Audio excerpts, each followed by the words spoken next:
김경수 경남지사가 댓글 조작 혐의로 대법원에서도 징역 2년 확정 판결을 받으면서 지사직을 잃게 됐습니다. 대법은 드루킹과 공동정범이라고 판단했는데 청와대는 입장이 없다고 했습니다. 김 지사는 진실이 벽에 막혔다고 주장했지만 이번 판결로 7년 동안 출마를 할 수 없게 됐습니다. 추미애 전 대표의 수사 의뢰로 시작된 이른바 드루킹 사건을 짚어봅니다. 신격진자가 1,784명으로 최다로 집계됐고 비수도권 확산세가 거셉니다. 청해부대원 90%가 감염된 걸로 파악됐는데 4단계를 넘어서는 조치가 필요하다는 의견이 나옵니다. 송영길 대표가 이재명 지사를 지원하고 있다는 논란으로 민주당 당원 게시판이 들끓었습니다. 서울 강북이 최고 37.9도까지 오르는 등 전국에 폭염이 이어졌습니다. 온열 환자도 급증하는데 일부 선별진료소는 낮 시간 운영을 중단하기도 했습니다. 재건축 아파트 2년 실거주 백지와 열흘 만에 주요 재건축 단지에서 전세 매물이 2배 는 것으로 파악됐습니다.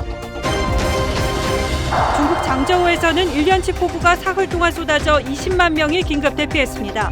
지하철에 물이 차올라 12명이 숨졌습니다.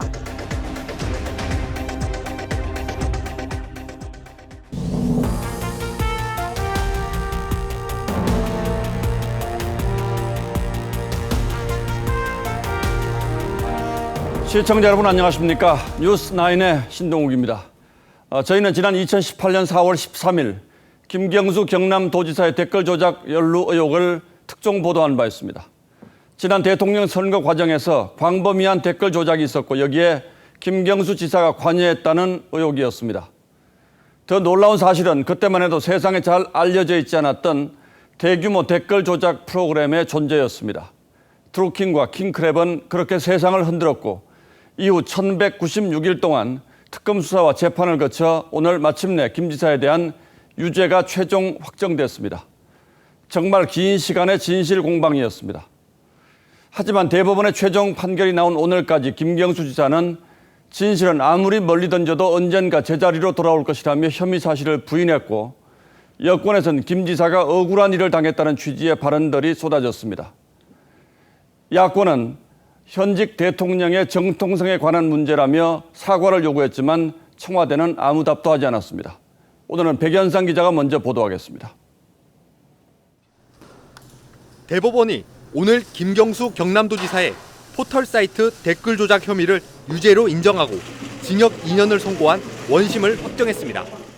대법원은 김 지사와 드루킹 김동원 씨가 댓글 조작 자동화 프로그램인 킹크랩을 이용해 댓글 순위를 조작했다는 혐의를 사실로 인정했습니다.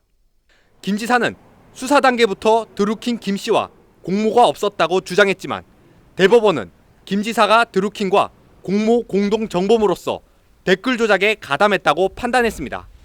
하지만 댓글 조작을 대가로 김 씨 측에게 일본 센다이 총영사직을 제안했다는 공직선거법 위반 혐의는 원심처럼 무죄로 판단했습니다. 특별검사팀은 정치인이 사조직을 이용해 인터넷 여론 조작에 관여한 것을 단죄한 것이라고 의미를 부여했습니다. 앞으로 선거를 치르는 분들이 공정한 선거를 치르라는 경종이라고 생각합니다. 이로써 김경수 경남도지사는 도지사직을 잃게 됐습니다. 검찰은 형 집행 지침에 따라 김 지사의 신변 정리가 끝나는 대로 수감 절차에 들어갈 계획입니다. TV조선 백연상입니다. 수많은 쟁점들이 있었지만 핵심은 김경수 지사가 댓글 조작 프로그램 킹크랩 시연을 직접 지켜봤는가 하는 것이었습니다. 김 지사는 줄곧 부인해왔지만 1심, 2심 재판부에 이어서 대법원도 김 지사의 주장을 받아들이지 않았습니다. 이어서 최민식 기자가 보도하겠습니다. 대법원은 김경수 경남도지사의 업무방해 혐의를 유죄로 판단했습니다. 김 지사가 드루킹 김동원 씨 일당에게 댓글 조작 프로그램인 킹크랩을 사용해 여권에 유리하게 댓글을 조작하게 시켰던 겁니다. 김 지사는 드루킹의 파주 사무실에는 갔지만 킹크랩 시연 참관은 없었다고 부인했습니다. 킹크랩 시연을 본 적은 결코 없습니다. 대법원은 김 지사가 드루킹의 파주 사무실을 방문한 2016년 11월 9일 저녁 8시쯤 킹크랩 개발자 우모 씨가 여러 개 아이디로 기사 댓글에 공감을 누른 사실을 시연 참관 증거로 인정했습니다. 김 지사의 킹크랩 시연 참관이 1심과 2심의 변경 전 재판부와 변경 후 재판부, 그리고 대법원까지 모두 4개의 재판부에서 사실로 인정된 겁니다. 드루킹 김 씨가 김 지사에게 온라인 정보 보고를 한 SNS 비밀 대화방도 결정적 증거가 됐습니다. 특히 2016년 12월 28일에 보낸 보고에는 현재 킹크랩 완성도는 98% 정도입니다라는 내용도 있었습니다. 댓글 작업을 한 기사 총 8만 건을 보내기도 했습니다. 범죄 사실 대부분을 인정한 것이고 이는 그동안 진실을 밝혀달라는 피고인에 대한 답입니다.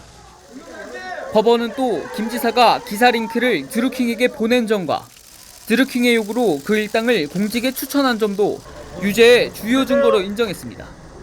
TV조선 최민식입니다. 김경수 지사는 대법원 유죄 확정 판결로 도지사직을 박탈당했습니다. 하지만 재판이 길어지면서 남아있는 임기가 길지 않다는 점에선 이 자체로는 큰 의미가 없습니다. 다만 앞으로 2년의 형기를 포함해 7년 동안 피선거권을 박탈당함으로써 정치 생명에는 치명적인 위기를 맞게 됐습니다. 노무현 전 대통령의 마지막 비서관으로 친문 적자로 민주당의 황태자로 불렸던 김경수 지사였지만 여론 조작이라는 오명과 함께 일단은 꿈을 접게 됐습니다. 이채현 기자입니다. 대법원 선고 1시간여 전 예정됐던 연차를 취소하고 도청에 나온 김경수 경남도지사. 최선을 다했으니까 지켜봐야죠. 시군 점검회의가 도지사로서의 마지막 일정이 됐습니다. 유죄가 확정되자 김 지사는 지지자들 사이에 서서 결백을 주장했습니다. 법정을 통한 진실 찾기가 벽에 막혔다고. 그렇다고 진실이 바뀔 수는 없습니다.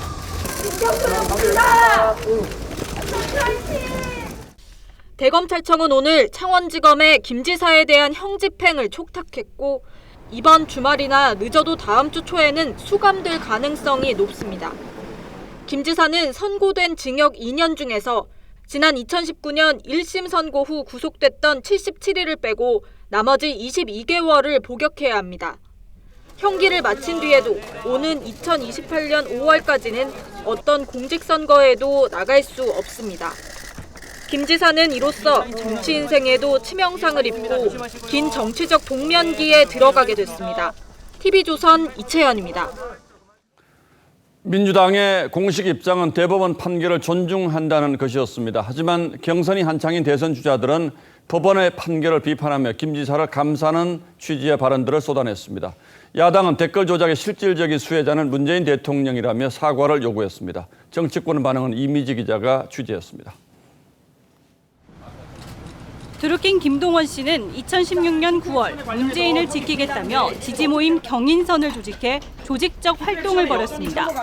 정권을 우리가 바꾸고 문재인 대통령이 당선되면 되는 거 아니겠습니까? 이 결과적으로는 대선에서 많은 도움이 됐다라고 제가 생각을 하고요. 문재인 캠프 핵심이었던 김경수 지사가 드루킹 공범으로 유죄 확정 판결을 받았지만 청와대는 입장이 없다고만 했습니다. 민주당은 아쉽지만 대법원의 판결을 존중한다고 공식 논평했습니다. 최악의 짜맞추기 판결이라며 1심 재판부를 맹비난했던 것보다 누그러진 표현입니다. 마음 아프고 또 착잡한 심정이죠. 집권당의 대표로서 아주 유감스럽게 생각하고 국민 여러분께 송구스럽다는 말씀을 드립니다. 반면 대선 주자들은 진실은 끝내 찾을 수 없게 됐다. 증거 우선주의 법 원칙 위배. 통탄할 일이라고 김 지사를 두둔했습니다. 야권은 여론 조작으로 탄생한 정권이라며 대통령의 사과를 요구했습니다. 허위 가짜뉴스로 선거 결과를 뒤집었는지 이 점에 대하여 명확한 입장을 밝히고 국민들에게 정중하게 사과하는 것이. 윤석열 전 총장은 정권의 정통성에 심각한 문제가 확인됐다고 했고 최재형 전 감사원장 측도 집권 세력의 정당성이 크게 훼손됐다고 논평했습니다. TV조선 이미지입니다. 이번 재판은 문제 제기 이후 4년 4개월 그리고 2018년 6월 허익범 특별검사팀이 출범하고도 3년 이상을 끌었습니다. 왜 이렇게 오랜 시간이 걸렸는지, 그동안 어떤 일이 있었는지 법조팀의 김태훈 기자와 돌아보겠습니다. 자, 김 기자, 저희는 뭐 분명히 기억을 합니다만 벌써 많은 분들이 잊었을 것 같아요. 이번 사건 어떻게 시작됐습니까? 네, 그렇습니다. 이번 사건의 이 시발점은 사실상 김경수 지사의 소속 정당인 더불어민주당에서 시작이 됐습니다. 특히 당시 대표이던 추미애 전 법무부 장관이 상당히 깊이 관련이 되어 있는데요. 당시 영상을 직접 보시겠습니다.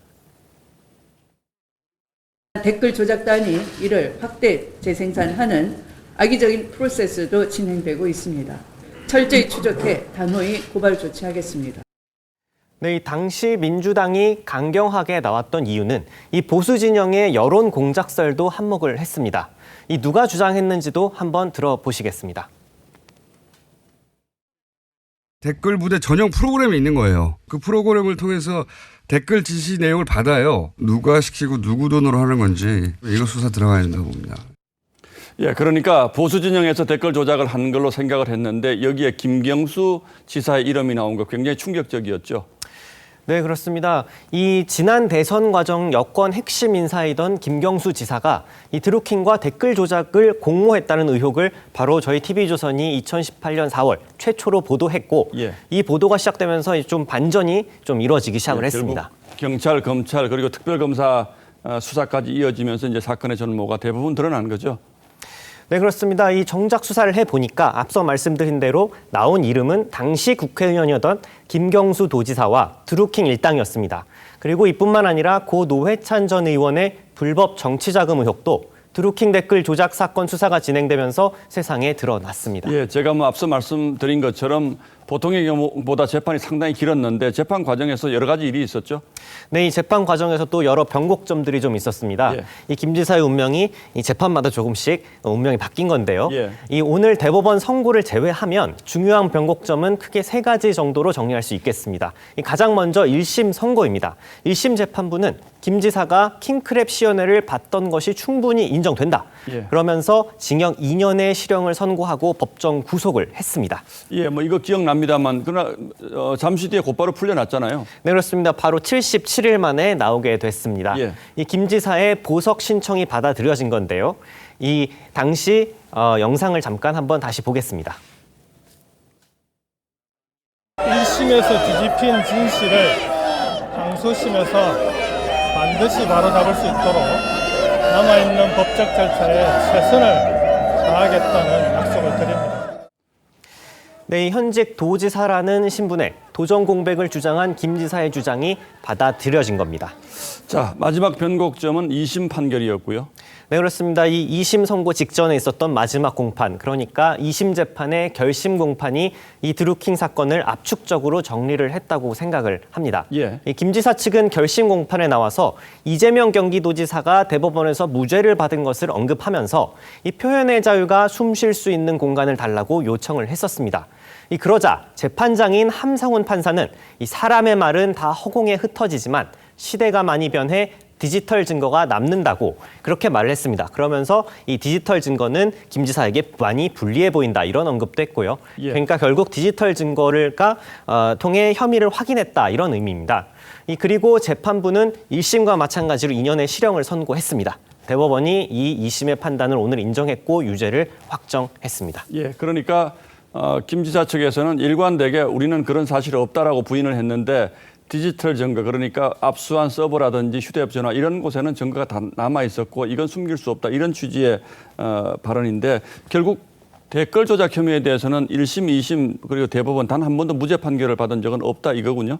네, 그렇습니다. 이 댓글 조작 혐의에 관해서는 1심부터 대법원까지 일관되게 김 지사의 댓글 조작 공모 혐의를 인정을 했습니다.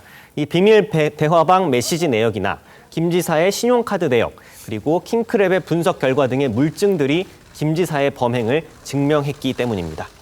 예, 그런데 일부 여권 인사들이 증거재판주의에 위배되는 판결이다 이렇게 얘기한 건 무슨 뜻인지는 사실 잘 이해는 되지 않습니다. 예, 김태훈 기자 그동안 취재하느라 수고했고 오늘 잘 들었습니다.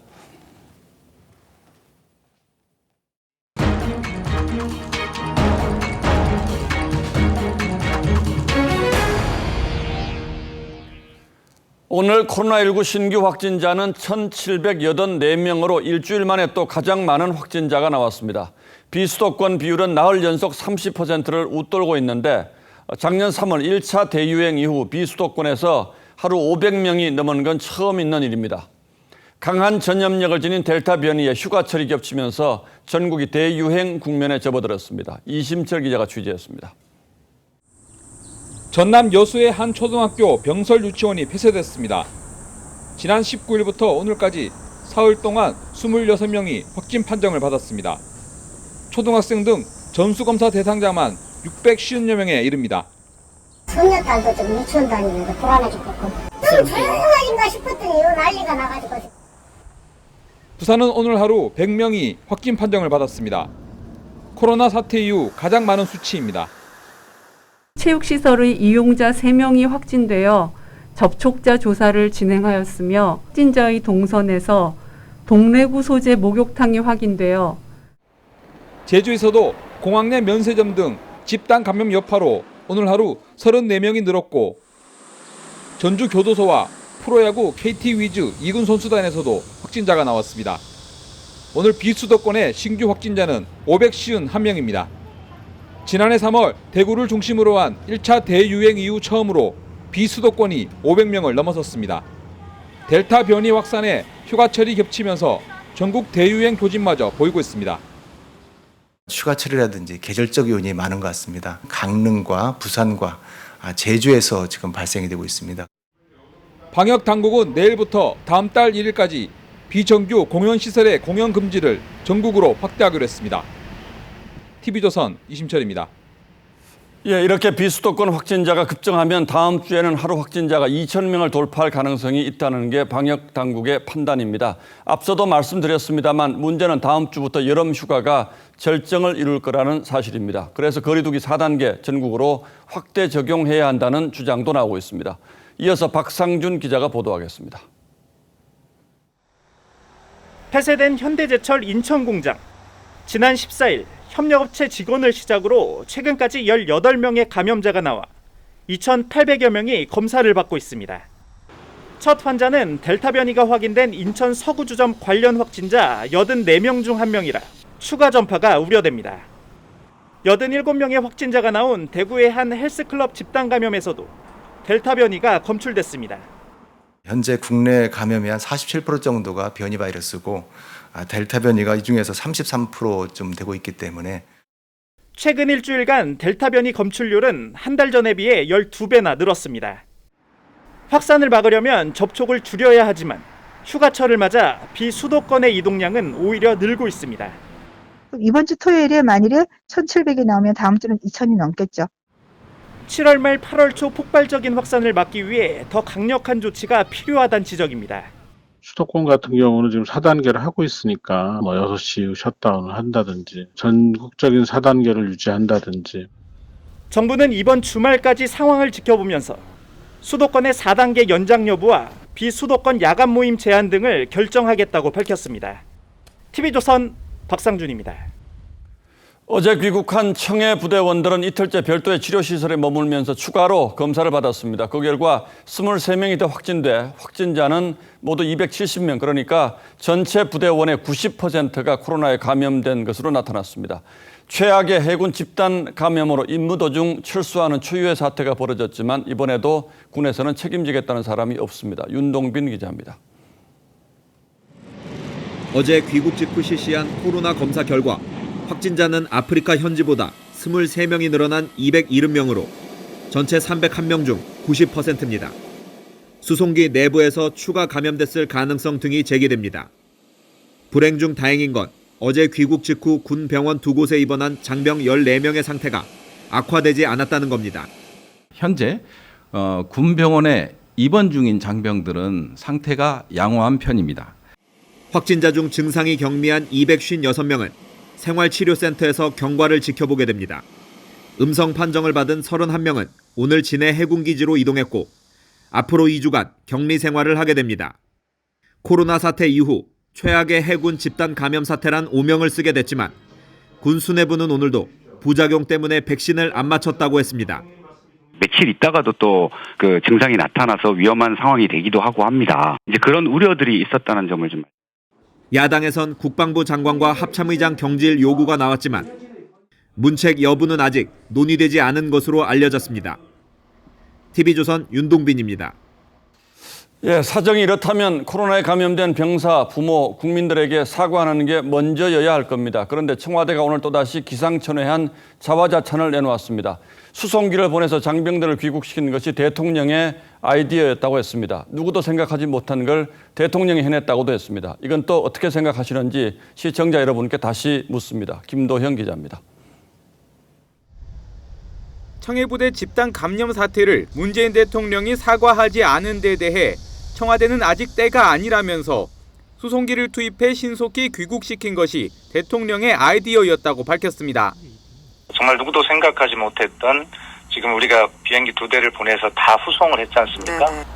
청해부대원들을 수송해온 KC-330은 본래 군이 병력 수송, 환자 후송용으로 지정한 기종입니다.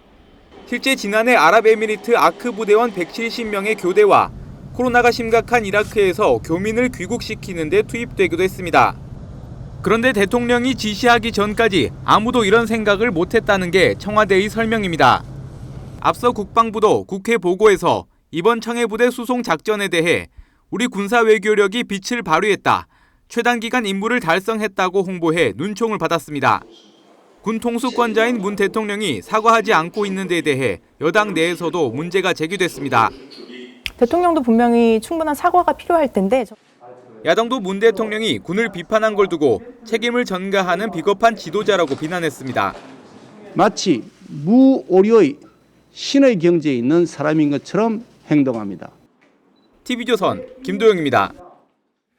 이재명 경기지사 측 인사가 SNS를 통해서 이낙연 전 대표를 비방했다는 의혹을 둘러싸고 지지율 경쟁을 벌이고 있는 두 후보 간의 신경전이 가열되고 있습니다. 이 와중에 송영길 대표가 이재명 지사 편을 들고 있다는 주장까지 맞물리면서 민주당의 상황이 복잡하게 돌아가고 있습니다. 민주당이 경선을 연기한 게 이 지사의 지지율 추이와 관련이 있다는 논란입니다. 그 자세한 속사정은 최지원 기자가 설명하겠습니다. 어제 민주당 송영길 대표의 삼성반도체 공장 방문에는 이재명 경기지사도 동행했습니다. 공약 이행률도 96%에 이른다고 들었습니다. 우리 송영길 대표님을 수행을 해서 오게 됐는데 민주당 당원 게시판엔 송 대표가 이 지사를 편파 지원한다며 탄핵해야 한다는 글들이 잇따라 올라왔습니다. 특히 이 지사 측 인사인 경기교통연수원 사무처장이 SNS 비방을 했다는 의혹으로 갈등을 빚고 있는 이낙연 전 대표 측의 불만 기류가 강합니다.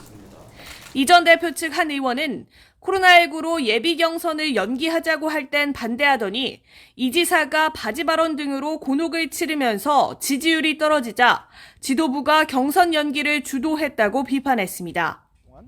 예정됐던 TV 토론을 취소한 것도 이 지사 도와주기 아니냐고 의심합니다. 송 대표는 균형을 유지하고 있다고 반박했습니다. 불공정 관련한 논란은 항상 모든 선거에서 나올 수밖에 없습니다. 다 이렇게 뭐 1등한 후보 말고는 뭐 그런 다른 후보는 나오지만 그래도 균형을 가지고 하고 있다. 두 후보 측은 오늘도 공방을 이어갔습니다. 이 지사 측은 이 전 대표가 노무현 전 대통령 탄핵 당시 찬성 측과 함께 행동했다고 주장했고 이 전 대표 측은 교통연수원 간부의 지지운동을 개인 일탈이라고 하는 건 손바닥으로 하늘 가리기라고 했습니다. TV조선 최지원입니다.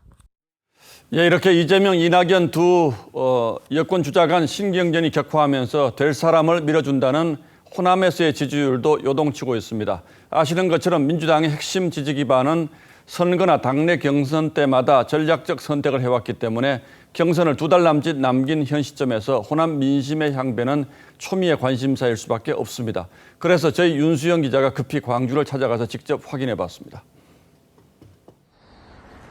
이달 초 저희는 이재명 경기지사, 이낙연 전 대표, 윤석열 전 총장의 혼전 양상을 보이는 호남 민심에 대해서 전해드린 바 있습니다. 하지만 불과 20여일 만에 변화의 조짐이 보이고 있습니다. 가장 전략적인 투표를 한다는 호남에서 그 사이 무슨 일이 있었던 걸까요? 그래서 호남을 다시 찾았습니다. 광주 시민들은 이 전 대표의 안정성과 이 지사의 개혁성을 각각 강점으로 꼽았습니다. 이재명 씨를 지지를 했는데 그 토론을 많이 보고 이낙연 씨가 더 진실이 많게 보이고 인간적으로 무슨 하시는 일이나 모든 게 저하고 좀 맞는 것 같아서 좀 포근함감 있고 사람이 개혁적인 것을 꾸준하게 이어갈 수 있을 것 같고요. 지사를 하시면서 좀 많이 발전을 한 것 같아요. 대통령으로서 하면 우리나라를 더 많이 좀 잘 살게 해주지 않을까. 최근 여론조사에서 호남 지지율은 윤 전 총장 지지율이 하락세를 보이며 이 지사 대 이 전 대표의 양강 구도가 더욱 선명해졌습니다. 광주 전남을 대상으로 한 다른 조사에선 이 전 대표가 이 지사를 오차범위 밖에서 앞서기도 했습니다. 양측 호남 캠프의 전략도 다릅니다. 이 전 대표 측은 조직력을 동원한 공중전을, 이 지사 측은 본선 경쟁력을 강조하는 백병전을 강조합니다. 이 선거인단이나 이 권리당원은 우리 광역 의원님들 그리고 기초 의원님들이 거의 갖고 있다고 보면 됩니다. 전략적 선택을 합니다. 누가 정권 재창출의 적임자냐, 밑바닥에서의 이런 흐름들이 다시 잡혀지게 되면은. 하지만 정치 민심이 강한 호남에도 코로나가 덮치면서 상당수 시민들은 각 후보들이 갖고 있는 정치적 장단점보다 결국 경제를 우선 살릴 수 있는 후보를 원한다고 했습니다. TV조선 윤수영입니다. 야권에선 윤석열 총장이 내놓는 메시지마다 논란이 일고 있습니다. 물론 지지율에서 가장 앞서가는 만큼 관심의 대상이고 동시에 견제 대상이라는 점은 분명합니다. 하지만 본격적인 정치 행보에 나선 지 3주가 넘었지만 발언이나 메시지가 아직 지지율에 미치지 못한다는 평가가 많습니다. 최재형 전 감사원장은 다음 주 출마 선언을 할 예정입니다. 야권 상황은 박경준 기자가 취재했습니다. 윤석열 전 총장 발언은 첫 방문지였던 대전에서부터 구설에 올랐습니다. 저 과거에는 또 크게 문제를 안 삼았거든요. 외교부가 지난해 국정감사 때 일본의 오염수 처리는 주권적 결정이었다고 했다가 최근 들어 입장을 바꾼 걸 비판한 발언인데 여권 대선 주자들은 일본 정부의 논리를 대변한다고 맹비난했습니다. 중국의 장거리 레이더부터 철수해야 한다. 주 120시간도 일할 수 있어야 한다고 한 언론 인터뷰도 각각 수평적 대중관계와 주 52시간의 경직성을 강조한 것이지만 적지 않은 논란을 불렀습니다. 어제 대구 방문에선 지역 감정 조장으로 비칠 수 있는 발언을 해 여권으로부터 집중 비판을 받기도 했습니다. 다른 지역이었더라면 정말 질서 있는 그 처치나 이런 그 진료가 안 되고 아마 밀란부터 일어났을 거다. 정치인 윤석열이 요즘 연쇄 망언범을 자처하고 있습니다. 최재형 전 감사원장은 노무현 청와대에서 정책실장을 했던 김병준 전 위원장에게 노무현 강연을 들었습니다. 자신의 딸들에게 주택 구입 자금을 빌려주거나 집을 저가 임대했다는 아빠 찬스 의혹에 대해선 차용증을 쓰고 송금 기록을 남겨놓았다며 조기 진화했습니다. 제 생각에는 큰 문제가 없을 거라고 생각을 하는데 나중에 그거는 검토를 더 해보시고. 최 전 원장은 내주 대선 출마 선언을 하고 국정 운영 구상을 밝힐 예정입니다. TV조선 박경준입니다. 서울 강북이 최고 37.9도까지 오르는 등 전국에 폭염이 이어졌습니다. 온열 환자도 2배 이상 급증할 정도였는데요. 치솟는 코로나 확산에도 일부 선별 진료소는 어쩔 수 없이 낮 시간 운영을 중단하기도 했습니다. 전정원 기자가 전하겠습니다. 낮 기온이 34도를 넘어선 오후 2시, 서울시청 앞 세종대로 유도 등에서 물이 뿜어져 나옵니다. 살수차까지 동원돼 물을 뿌려보지만 달아오른 아스팔트에 속수무책입니다. 여태까지 근래에 몇 년 사이에 가장 더웠던 날 같아요.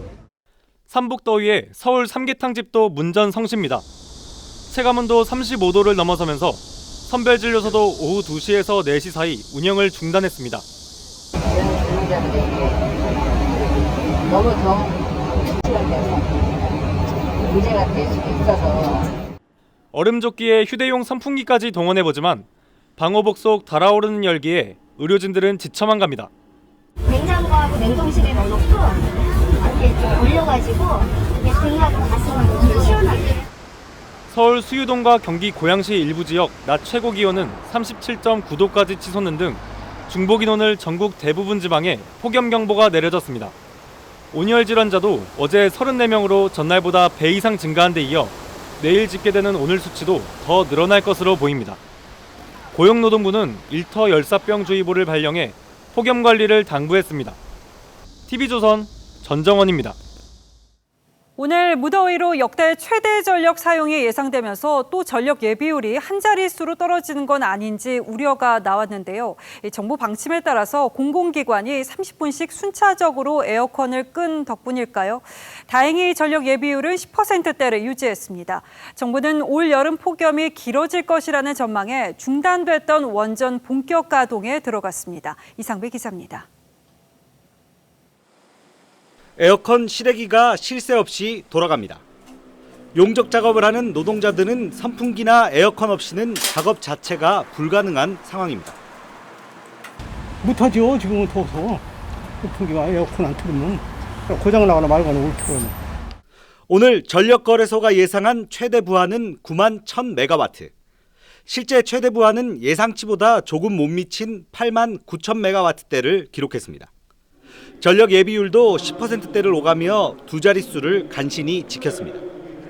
이런 가운데 최대 출력 1기가와트급인 신월성 1호기가 오늘부터 최대 출력 가동에 들어갔습니다. 설비 화재 발생 등으로 중단됐던 신고리 4호기도 계획보다 일주일 앞당겨 전력 공급을 시작했고 월성 3호기도 모레부터 가동에 들어갑니다. 정부는 원전 3기의 정상 재가동으로 2,150메가와트 전력을 확보할 수 있을 것으로 기대하고 있습니다. 폭염이 본격화되자 탈원전 정책으로 외면하던 원전을 부랴부랴 특급 소방수로 내세운 셈입니다. 원전 정비를 이 성수기에 맞춰서 이렇게 좀 조정을 하는데 이런 조정하는 로테이션 어긋나게 이렇게 잘못된 예측을 근거로 안일하게 대처를 한 거죠. 무더위가 이제 시작인 만큼 전력 공급 걱정은 올여름 내내 이어질 것으로 보입니다. TV조선 이상배입니다. 시간당 200mm의 강수량이면 어느 정도일까요? 중국 허난성에 60년 만에 이런 기록적 폭우가 쏟아졌는데 순식간에 지하철 역사가 잠기면서 탑승객 12명이 익사하는 등 지금까지 최소 25명이 숨졌습니다. 유혜림 기자입니다. 지하철 여간으로 흙탕물이 쏟아져 내립니다. 救命啊！铁子们，快呀！有人没有啊？救命啊！ 순식간에 열차 안으로 밀려와 턱 밑까지 차올랐습니다. 车厢呢已经到腰了，过腰了。外边可能没外边水更高。 시간당 201.9mm라는 상상하기조차 힘든 폭우가 중국 정저우시를 덮쳤습니다. 지하철이 물에 잠기며 승객 500여 명이 3시간 정도 갇혔고 12명은 끝내 숨졌습니다.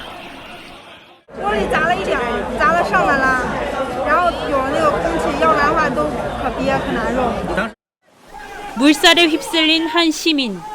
밧줄을 꼭 붙잡은 덕에 살았습니다. 위험에 빠진 사람들을 보트로 구해냅니다. 要不然的话水冲着那个劲儿太大 我就把能脱的就只留下裤子，身上背的小包呀，这个上衣啊，只要是能扔的东西全都扔了。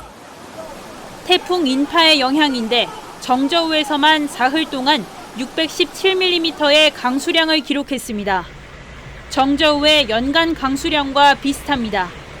도시가 물에 잠기자 전기가 들어올 리 없습니다.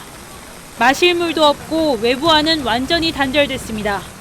물폭탄의 압력이 워낙 거셌던 탓에 이어탄 댐에는 20m 길이의 틈이 벌어졌습니다. 댐 붕괴 우려에 하류 주민들은 모두 집을 버리고 탈출했습니다. 이재민은 20여만 명에 달합니다. TV조선 유혜림입니다. 어제 오후 6시 코로나 신규 확진자 수가 역대 최고를 갈아치울 것이라는 집계가 나왔죠. 그 집계에도 아랑곳하지 않고 어젯밤 강남 유흥가에서 심야 술판을 벌인 업주와 손님 등 90여 명이 적발됐습니다. 방역 단속을 피하려고 감시 카메라까지 동원했는데 그렇게 해서라도 꼭 술을 마셨어야 했는지 답답한 게 저뿐이겠습니까? 신경희 기자입니다. 서울 강남의 상가 건물 지하 주점. 문을 강제로 열고 들어선 경찰관들이 텅 빈 주점 앞 철문 뒤에 숨어있던 남녀 30여 명을 찾아냅니다. 괜히 돌발 행동하지 마세요. 주변에서 잠복하던 경찰은 손님이 드나드는 모습을 포착한 뒤 업소 안으로 들어갔습니다. 주점업주는 출입구를 닫아건 채 예약된 손님만 들여보내는 방식으로 단속을 피했던 것으로 파악됐습니다.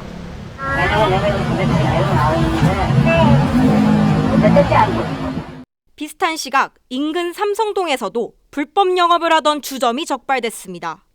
이 업소는 밤 9시까지만 영업한다는 입간판을 세워둔 채 감시 카메라로 단속을 피해가며 영업해온 것으로 조사됐습니다.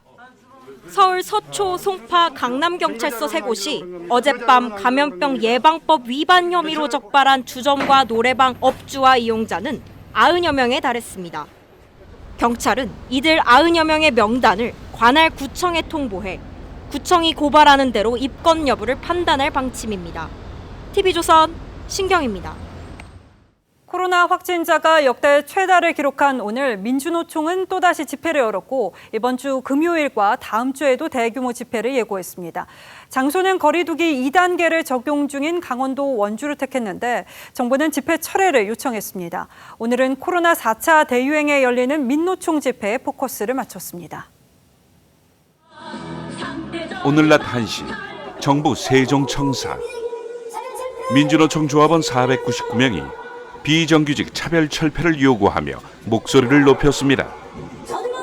세종시는 거리두기 1단계로 500인 이상 집회가 금지됐기 때문에 이렇게 모인 거죠. 이 엄중한 시국에도 이 자리에 모인 것은 너무나 절박하고 억울하고 분통 터지기 때문입니다. 하지만 최근 하루 6명꼴로 확진자가 나오면서 내일부터 2단계로 격상됩니다. 꼭 굳이 여기서 해야 되는지 모르겠어요. 그런 거 있죠. 지난 3일 서울에서 열린 전국 노동자 대회에는 8천여 명이 모였는데 참석자 3명이 확진됐죠. 그런데 모레는 1,200여 명이, 오는 30일엔 약 3천 명이 강원도 원주 국민건강보험공단에서 집회를 열 계획입니다. 원주시는 거리두기 2단계를 적용 중인데 100인 이하 쪼개기 집회를 하겠다는 겁니다. 식당에서는 테이블 쪼개기를 하면 방역수칙 위반으로 최대 300만 원까지 벌금을 내야 하는데 말이죠. 원주시 주민들은 집회 백지화를 요구하며 반대 서명운동에 돌입해 이틀 동안 1,000명 넘게 동의했습니다. 이 시국에 셧다운이 되어 있는 이런 상황에 이렇게 쪼개기 집회를 하고 있다고 하는 것은 더욱더 참을 수 없는 일이 된 거예요. 지난해 광복절 집회 당시에는 기지국 접속 정보와 신용카드 사용 내역, CCTV 등을 동원해 집회 참가자 파악에 나섰던 정부. 확진자가 2,000명에 육박하는 지금 대규모 집회 예고에도 명단 요청과 집회 철회를 당부할 뿐이죠. 정부의 명단 제출 요청에 즉시 협조해 주시고 대규모 집회 계획을 철회해 주기 바랍니다. 의료진들은 감염 확산과 폭염에 지쳐 쓰러져 가고 휴가지 자영업자들은 한철 장사까지 접었는데 이 와중에 거리로 꼭 나와야만 하는 건지. 뉴스9 포커스였습니다. 연이율 30% 고수익을 미끼로 3천억 원대 투자금을 가로챈 일당이 붙잡혔습니다.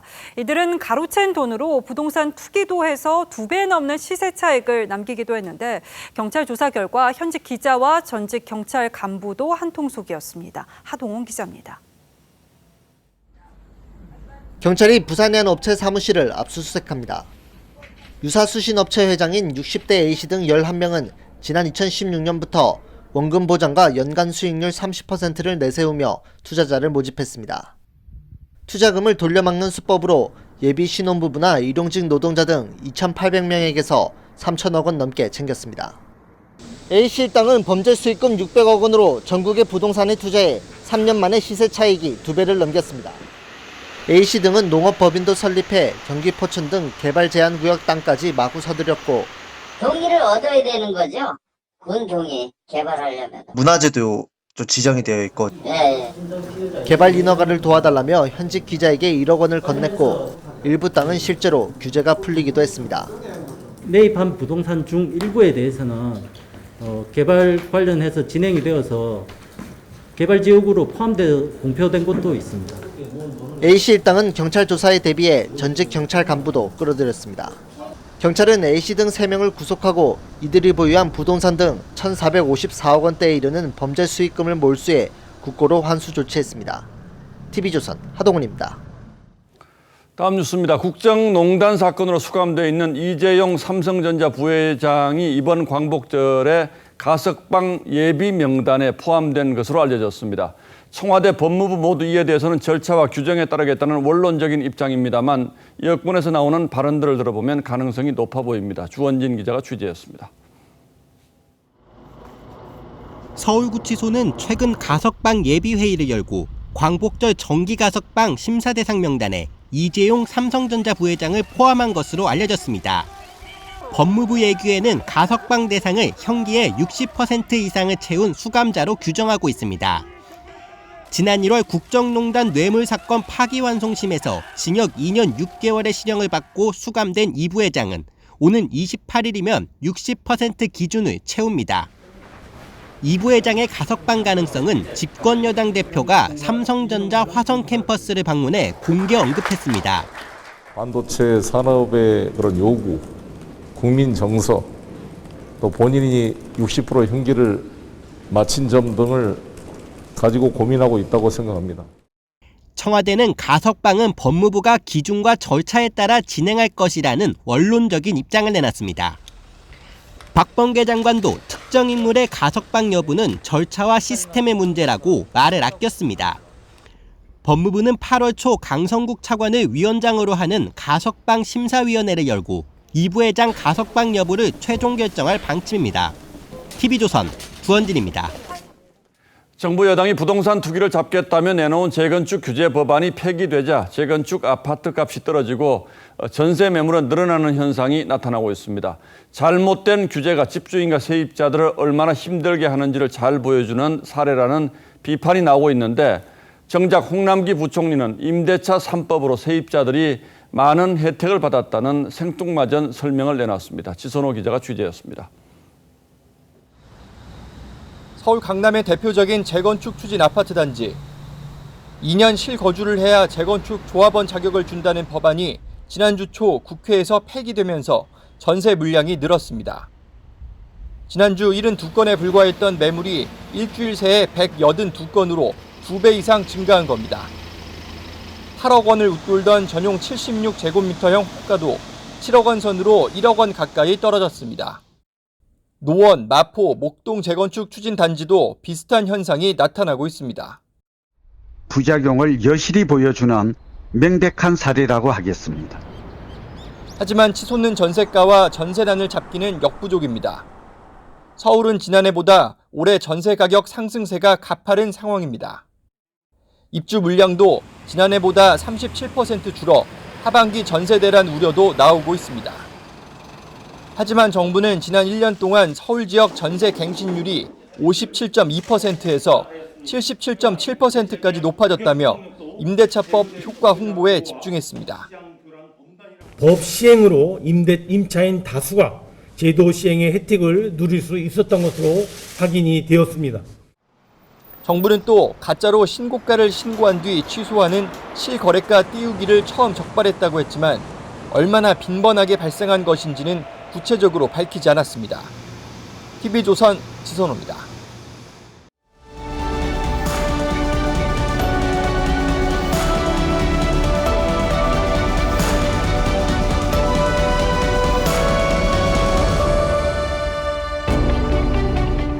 Prisoner number 64389,000, the man in the iron mask.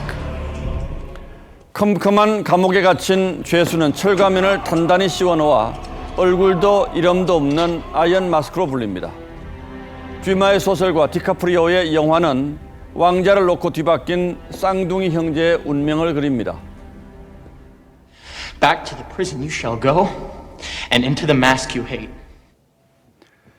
철가면은 북한이 철면피와 같은 뜻으로 대남 비방에 쓰는 선전 용어이기도 합니다. 초현실주의 화가 르네 마그리트의 작품에는 얼굴을 가린 인물들이 등장합니다. 이렇게 말이죠. 우리가 일상에서 보는 대상은 항상 무언가의 뒤에 감춰져 있다는 뜻이라고 합니다. 이미지는 환상일 뿐 일종의 조작이라는 이미지의 배반 연작도 유명합니다. 파이프를 그려놓고 이것은 파이프가 아니라고 하고 사과를 그려놓고 이것은 사과가 아니라고 합니다. 청해부대 사태와 관련해 어제 대통령이 군에게 한 질책은 이 문제를 겸허히 받아들이고 있다는 표시며 스스로에게 다짐하는 말씀이라고 청와대 소통수석이 말했습니다. 대통령은 이미 국민께 사과드리는 마음이라는 겁니다. 무슨 말인지 도무지 이해가 안 돼서 대통령의 언급을 다시 들어보겠습니다. 국민의 눈에는 부족하고 안이하게 대처했다는 지적을 면하기 어렵습니다. 대통령은 비판을 겸허하게 받아들이면서 조치에 만전을 기하라고 지시했습니다. 당사자가 아니라 제3자의 시선으로 사태를 내려다보고 있는 겁니다. 청해부대를 보내놓고 군과 정부가 얼마나 안이하고 나태한 무계획, 무책임으로 일관했는지 그리고 사태가 터진 뒤 설명도 얼마나 변명투성이었는지가 잇따라 드러나고 있습니다. 그런데 대통령은 자신은 뒤로 빠진 채 그나마 군 질책도 미지근하게 했습니다. 문제를 겸허히 받아들이는 자세와 스스로에 대한 다짐은 아무리 봐도 보이지가 않습니다. 그러더니 오늘 청와대는 한술 더 떠 수송기를 보낸 건 대통령의 아이디어라는 기상천외한 자화자찬까지 했습니다. 대통령은 틈날 때마다 스스로 군 통수권자라고 내세워 왔습니다. 군 최고 통수권자이자 선배전우로서 나는 국군 통수권자로서 우리 군과 여러분을 취임식에서 했던 약속도 아직 생생하죠. 잘못한 일은 잘못했다고 말씀드리겠습니다. 그동안도 대통령의 사과와 성찰이 너무 선별적이어서 혼란스러운 적이 여러 번 있었습니다. 그런데 어제 대통령의 언급에 대해 국민께 사과드리는 마음이라는 해석까지 나온 거 보니 머릿속이 더 흥크러집니다. 르네 마그리트의 이미지의 배반을 떠올리게 하는 초현실적인 안목입니다. 7월 21일 앵커의 시선은 이것은 사과가 아닙니다 였습니다.